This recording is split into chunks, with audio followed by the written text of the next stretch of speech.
Hello, and welcome to PodCatalyst, IABC's podcast dedicated to emerging trends and thought leadership within the communications profession. I'm Peter Finn, Executive Director of the International Association of Business Communicators, IABC, and every few weeks I interview a thought leader where they can share their perspective on the profession and provide insight on a diverse set of issues facing professionals today. For this PodCatalyst interview, I spoke with Smita Tharoor, a noted expert and thought leader on unconscious bias and how it influences all of us. She often speaks on, writes about, and consults with a variety of organizations about emotional resilience, change management, leading in times of uncertainty, and other similar topics, all embedded by our unconscious bias. Smita is the co-founder of Culturelytics, a company that uses artificial intelligence to understand culture in an organization, and the founder of Tharoor Associates, a training, coaching, and organizational development company. I've known Smita for a few years, and it was great. It was a real pleasure speaking with her. She has an upcoming keynote, Being Dynamic in a Pandemic, IABC's Leadership Institute. That's just in a week or so. And if you're interested in more of Smita's work, you should check out her podcast. It's fantastic. Stories of Unconscious Bias. All right. Well, thanks so much for speaking with me today, Smita. And we know one another. We worked for a couple of years together. And I know you're new to IABC, and probably to a lot of the folks that are listening, you may not be familiar with your background and who you are and what you do. So if you want to just take a couple of minutes, just let us know what you do for your professional work. And, also the reason why we're doing this podcast is because Smita will be the keynote speaker at the Leadership Institute. So for all of our volunteer leaders to come together, and I believe Smita is doing the wrap-up keynote. So with that, Smita, tell us a little about yourself. No, thank you. Thank you so much for that, Peter. But you're right. You and I have chatted ages, and you quite probably know far more about me than I even realized because we've met so many times. But just to briefly summarize, so I was born and brought up in India. I now live in London. And I suppose if you talk about identity, my keynote is very much about our emotional resilience, about our unconscious biases, about us and how we are influenced by our narrative. And I am so aware that the fact that I'm even in this career of what you and I might call cultural behavioral change, it is so much because of who I am as a person and the fact that I was born and brought up in India, very confident in my identity of who I am as a person. This is me, the way I was brought up by my parents in a liberal, inclusive, accepting, non-judgmental environment. And that, whether it's then or now in India, is not hugely common. So, but the thing is, when we're growing up, we just take our upbringing for granted.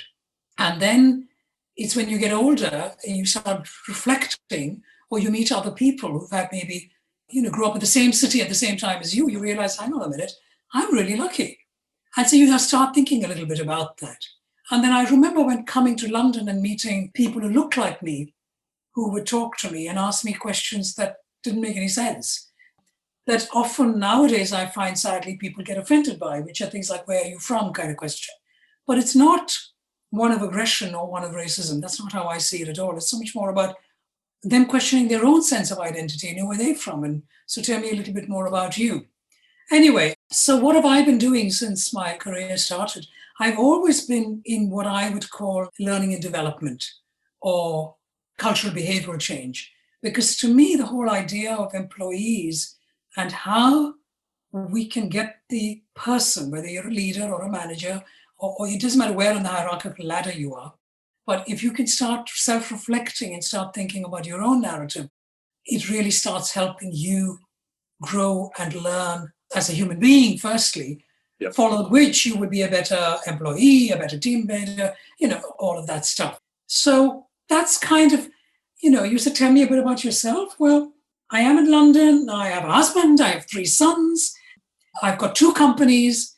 I'm very excited to announce that I co-founded an organization 2 years ago called Culturelytics, which at the moment is Bangalore and London based. Yep, I remember that. I remember we talked about a couple of years ago. Yeah, that's awesome. There you go. Yeah. And that's very exciting because the company is an artificial intelligence. We've created an artificial intelligence platform that actually looks at the culture of an organization. And so here I am for the last 30 years or so, looking at employees and talking about culture and behavior, but just as a human being, you and me together talking. But now we can actually, because of modern science, we can actually use AI to even get further inroads and understanding into how a company ethics and behavior and values and what that works like and what that looks like. So very, very excited because all that's happening is the excitement of understanding differences in behavior is just being reinforced. And then during, I'm jumping ahead of myself, during lockdown, I started a podcast, which you also know about. Yes. But the listeners won't. And I'm very, very proud of it because I have been interviewing people around the world. I'm just coming up to the end of season 3. Season 4 will start in a month's time. So you've got about 33 interviews that you can catch up on if any of you are interested, where I've interviewed people around the world, asking them to share their stories of unconscious bias. And the one main learning that I've taken away is that it's just about humanity. And we're just human beings wherever we are, whatever our life experiences. And it's so much, I don't know, it binds us together, these stories. That's how I hear it anyway. Anyway, I was going, but yeah, go ahead, Peter. I've been really impressed because they're very story-based, and I've seen them popping up on my feed and LinkedIn. So, and was that because of the pandemic that you started doing these? Not at all. No, entirely serendipity. I had actually I'd planned a podcast. I'd interviewed, I think, 2 people in 2019. But I was thinking, I'm not sure, how we were just still kind of playing around with it in our heads. Then I went to Delhi, ostensibly for 3 weeks. It's not Delhi, India. It's starting in Delhi, ostensibly for 3 weeks work. But it was early March. You can guess what happened. I was locked down and I was in India for almost 5 months. During that period of time, I was locked down with my mother and brother in Delhi. Never left Delhi, never left the home. And I was actually reading the paper, which stopped me because maybe I'm taking too long to answer your question. I was reading the paper and sort of the gossip pages of the paper. There was a very, very well-known Bollywood film actress who was talking about how she used to think that cooking was really, and she didn't, felt that she was lesser than because she was a feminist and she was a very well-known film actor and so on. And it's only during lockdown that she appreciated that cooking is a wonderful thing. So I said, I wonder whether she would be interviewed for my podcast. Cut to the chase, she opened the season. Season 1, first episode, is I never met the lady, but she was amazing. And I just ran with it. And then, sadly, George Floyd got killed in May. This was in April. And then by George Floyd being killed, the whole idea and importance and understanding of our own narratives and how we are influenced suddenly became so much more important. And therefore, it just kind of, serendipity is a short answer. Yeah. Just to kind of shift to talk about this upcoming keynote, and I love the title, Being Dynamic in a Pandemic. Can you talk a little about that or, some of the themes that you'll be hitting on? Yeah. No, because everyone can relate to, obviously. No, I mean, precisely, because as you probably already guessed, it's hard for everyone in different ways around the world. Until 2020 March, when people were going through struggles and challenges, which we always do because that's life, I'm not saying we do categorically, we might have felt sorry for ourselves because it was our personal challenge, our personal issue, problem, stress, whatever you like to call it. But for the first time, pretty much, I know there are the odd pockets in the world, but pretty much the whole world is actually experiencing similar situations of whether it's lockdown, whether it's not meeting anybody, whether it's not being able to give a hug to somebody. There are all kinds of different issues. And because for me, as I keep saying, it's about our cultural influences. When I say culture, I don't mean about ethnicity and country and religion or any of that. I'm talking about our personal life stories and how that influences us. I'm going to try and get the participants who are attending to start thinking about how their personal life stories have influenced them to manage their own emotional resilience pre-COVID, because there's obviously, all of us have had stuff going on in our lives. So pre-COVID, how did you do it? So why is it any different during a pandemic? What has changed in our lives? And so what I would hope that I will address during this session are 2 key things about our unconscious biases and about our emotional resilience. And how, if we can come to terms with these 2 things, and I say come to terms, it's about acknowledging them. That's what I mean by come to terms. It's not about suddenly becoming emotionally resilient and no longer biased. That's not going to work because that's not what life is about. But actually acknowledging it for ourselves. Then hopefully, when we say goodbye at the end of that 1 hour that I will spend with all of them, some of them, if not all of them, will start reflecting and thinking, oh yeah, this makes sense. I wonder what I can do for me personally to try and be a bit more dynamic, a bit more resilient, a bit more in control of where I am and what I want to do. So in terms of resilience, I mean, do you predict that we'll, as professionals or in our personal lives, that we'll be even more resilient after we, sort of get through lockdown and the world maybe looks a little bit. See, what you probably haven't noticed is the word idealism tattooed on my forehead. I am Miss Idealist, okay? That's my middle name. I genuinely believe that the world is a good place. I genuinely believe that people are good people. And in the same token, in answer to your question, I really do believe that if we can start, but it has to come from within us. Can we be more resilient? The short answer is yes. But we can also kind of lie in a corner and cry. So we've all been there. Every one of us have had options of either lying in a corner and crying or getting up and brushing ourselves down and trying to learn or deal with X, whatever X might be. And I'm not talking about the pandemic. So if we've been able to do it once or twice or 10 times, depending on how old we are and what life experiences we've had, why should this one thing, where guess what, you and I are not alone in it, you've got another, a few billion people joining you in this story. Why can't we take strength from that and teach ourselves to be more resilient? Yeah. So yes, the hope is yes. I really do think that the world will be a better place when we look back on it, say 2023, 2024, around that time. Yeah.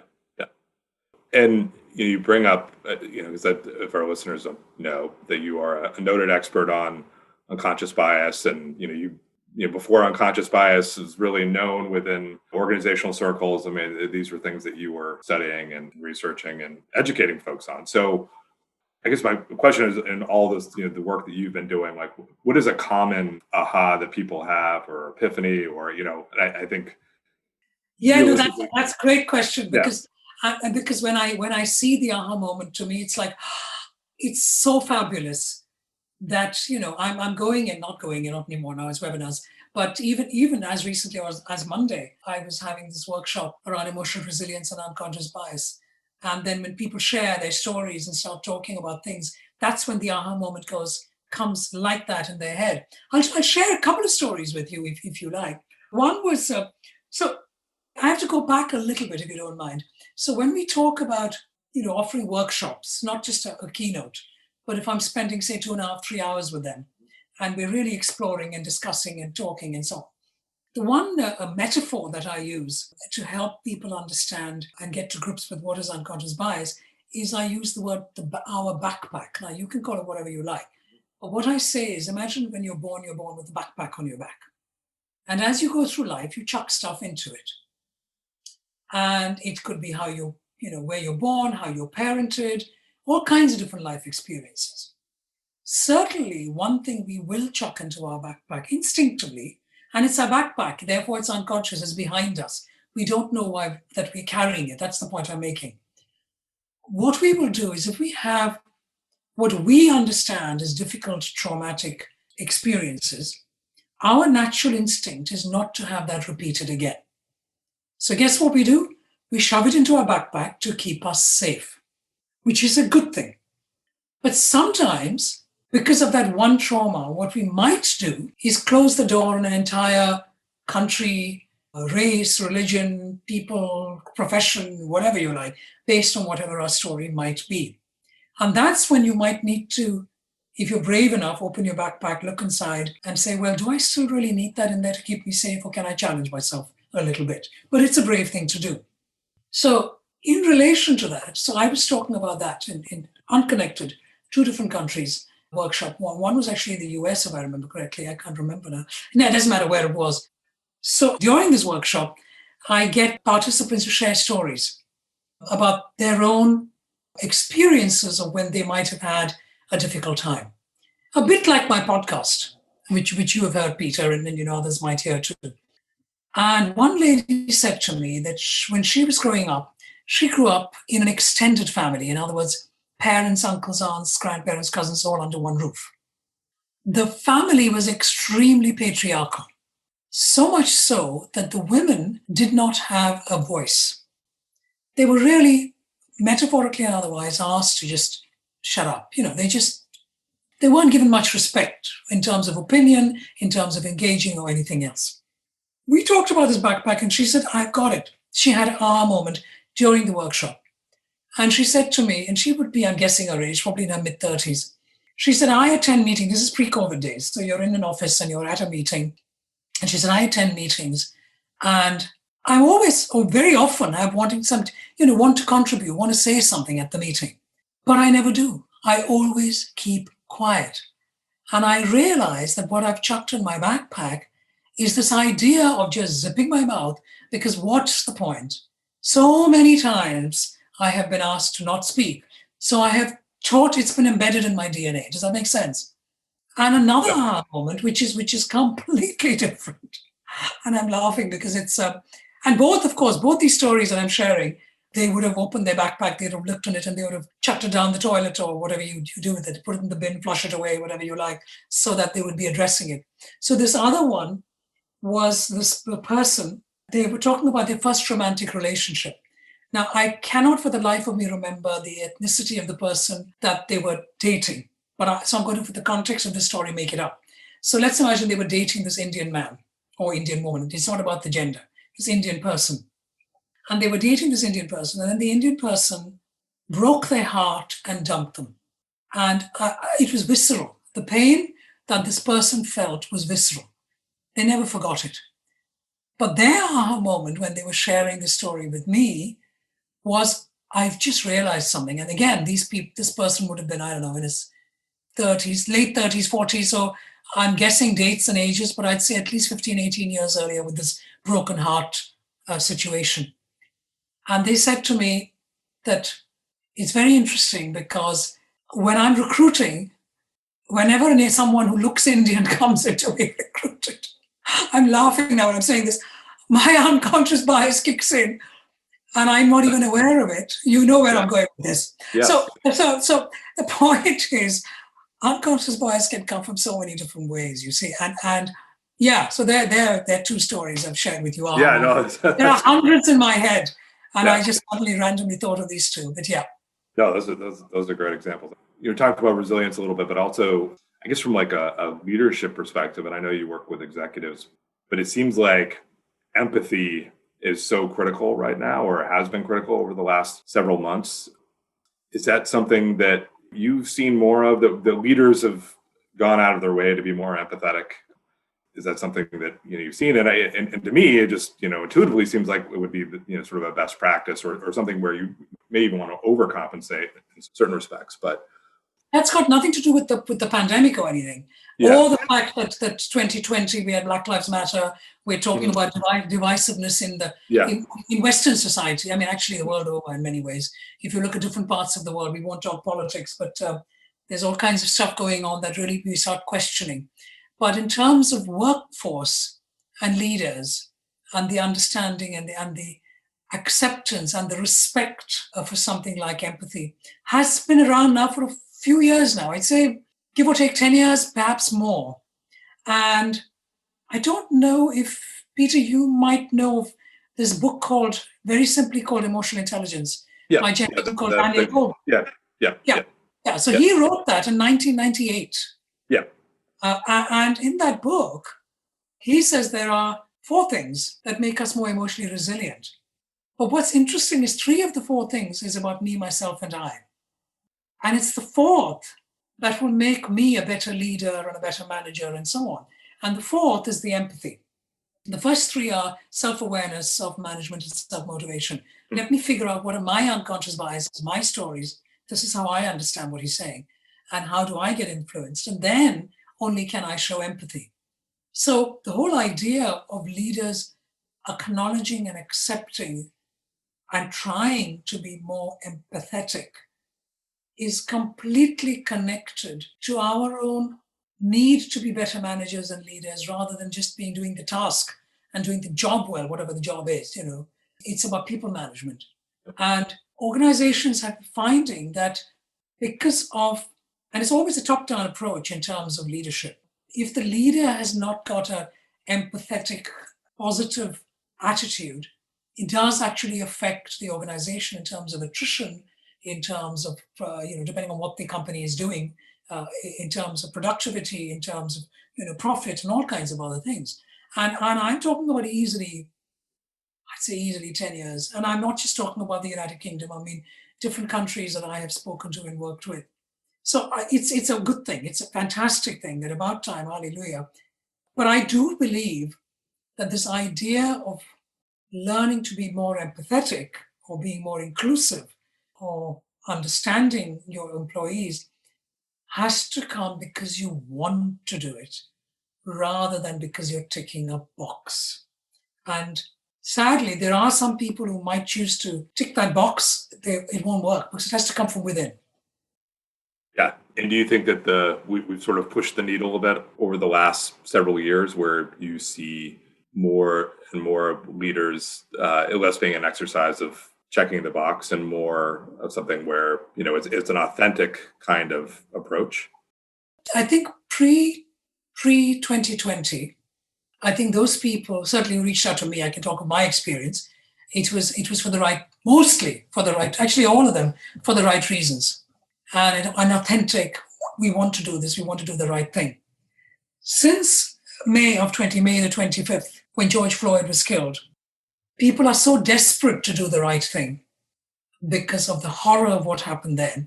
And then there's so much more that's happened since, that I fear that not everyone is doing it for the right reasons.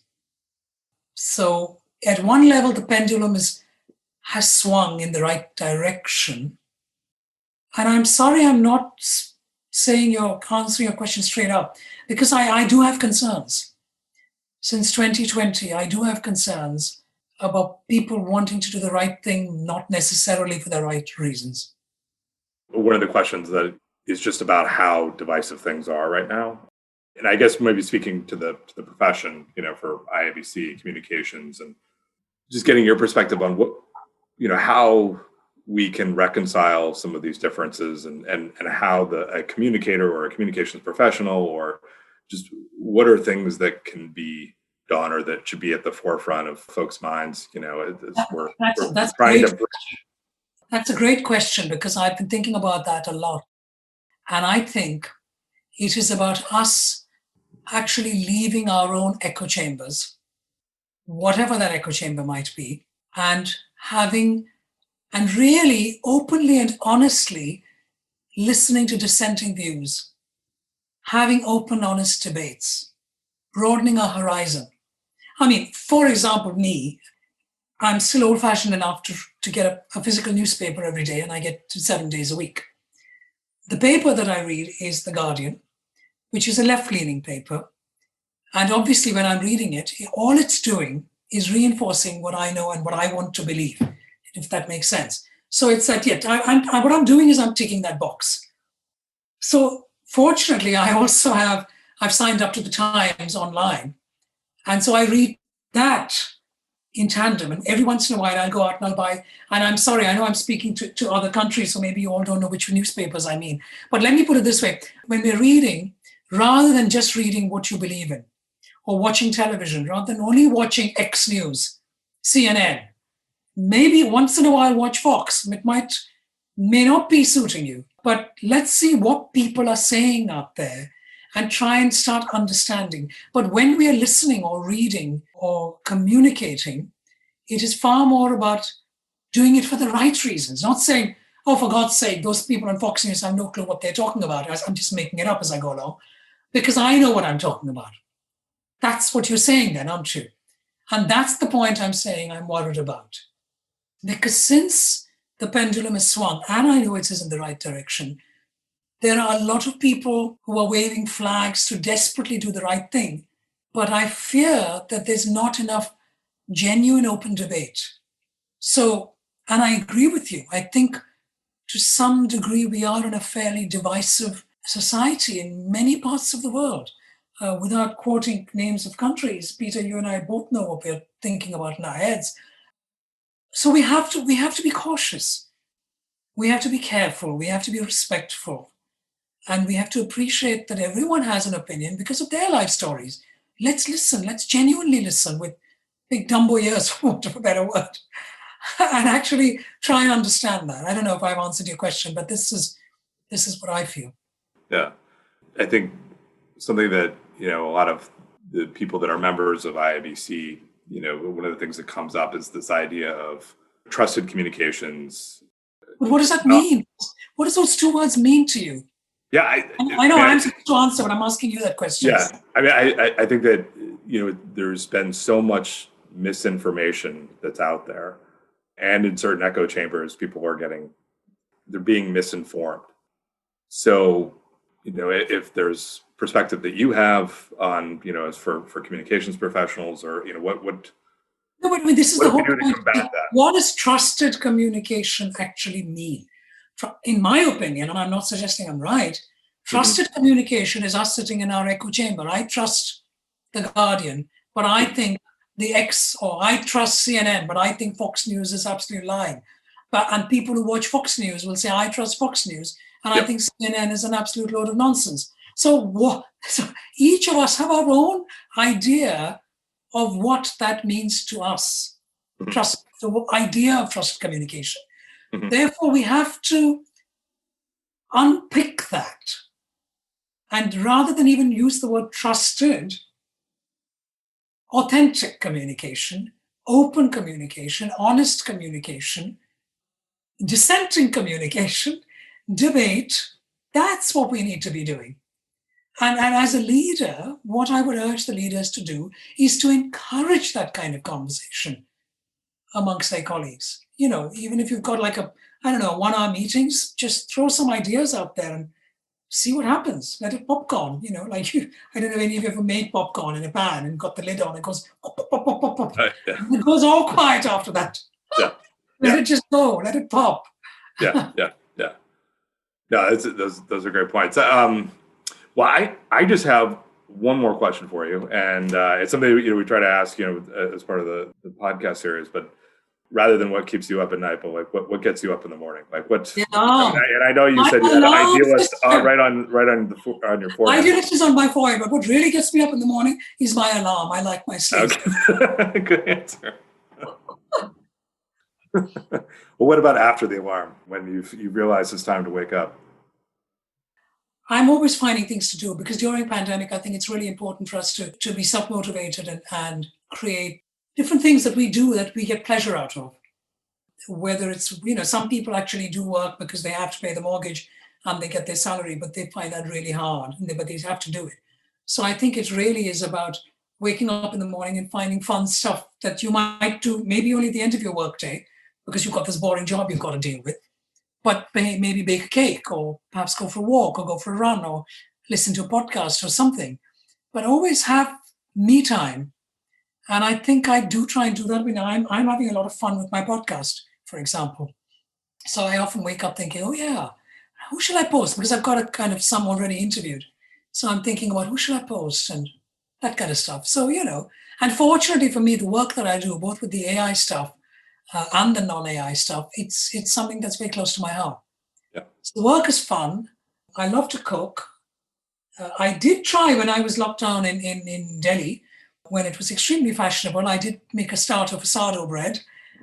So many thousands, millions of people did. I left the starter behind in the fridge. I have no idea if it's died a death or not. No, listen, what gets us up in the morning? I think rather than what, I would re-ask that question and say, how do we get up in the morning? The alarm wakes me up, but I work very hard, even if I'm sleepy, to try and be positive about the day that's ahead of me. I think we all need to do that, because it is challenging for many of us a lot of the time. Yeah. Well, thank you so much for speaking with me. And just so everyone knows, Smita will be the closing keynote at the Leadership Institute for IABC. And always a pleasure to speak with you. So, thanks so much. Huge pleasure speaking with you, Peter. I'm sorry we're not in the same room chatting Yes. as setting the world to right like we usually do. Yeah. But still, even via Zoom, it's a huge pleasure. Thank you so much. Thank you. Again, thanks to Smita for speaking with me. It was a real pleasure. We will have other PodCatalyst episodes later this month. And thank you so much for your membership.